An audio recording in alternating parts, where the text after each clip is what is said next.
বর্তমান সময়ের সবচেয়ে দামি সবজি বলতেই এখন আমরা বুঝতে পারছি, সেটা হলো টমেটো।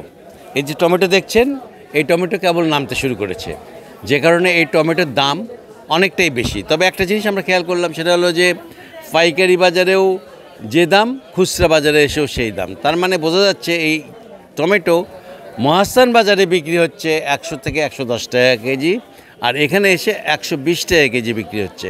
টমেটোর এই যে দাম বৃদ্ধি, টমেটোর কিন্তু খরিদ্দার খুব বেশি নয়। আমরা দেখতে পাচ্ছি যে শতকরা 10 জন লোকও কিন্তু টমেটো কিনছে না। টমেটো কিনছেন যারা খুবই বিত্তবান, তারা টমেটো কিনছেন। আর এদিকে আমরা বাজারে কিন্তু আজকে এখানে এসে দেখতেছি খুচরা বাজার, এই বাজারে ভিড় সব সময় থাকে, অথচ সেই বাজারে কোনো খরিদ্দার নেই, কাস্টমার নেই বলতেই নেই, খুবই কম 2-4 জন কাস্টমার আছে। এবং এ নিয়ে কিন্তু আমরা যারা বিক্রেতা তাদের ভিতরেও বেশ কিছু হতাশা দেখেছি। যদিও দাম সব কিছুই এখন বলতে পারেন হাতের নাগালে চলে এসেছে, শুধু টমেটোর দাম সবচাইতে বেশি, তারপরেই দাম হলো আলুর। আর এখানে আরেকটা জিনিস ওই আপনার হলো গাজর, এটার দামও একটু বেশি, এর দামও বেশি।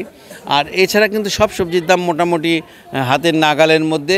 আমরা একটু কথা বলবো বিক্রেতার সাথে, বিক্রেতা আমাদেরকে জানাবে যে টমেটোর এত দামে টমেটো কিনছে মানুষ। এখন আপনার দামটা বেশি, 120 টাকা কেজি। আগে যে তুলনায় আপনি কাস্টমার আপনার যে 1 কেজি হাফ কেজি নিত, সেই তুলনায় এখন 250 গ্রাম নেয়। একটু দাম আপনি 50-60 টাকা কেজি হলে এখন আপনি 1 কেজি 1.5 কেজি এইভাবে নেবে আপনি। আপনারা শুনছিলেন যে আসলে উনি যেটা বলছিল যে টমেটোর দাম যদি 50-60 টাকা কেজি হয়, তাহলে পরে তার খুব ভোক্তাও বাড়বে। তো যেহেতু এখন দাম বেশি, সেই কারণে খরিদ্দার নেই।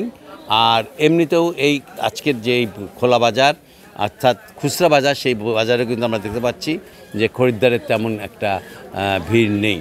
মোটামুটি ফতেহালি বাজার থেকে এই ছিল আমার কাছে সর্বশেষ সংবাদ।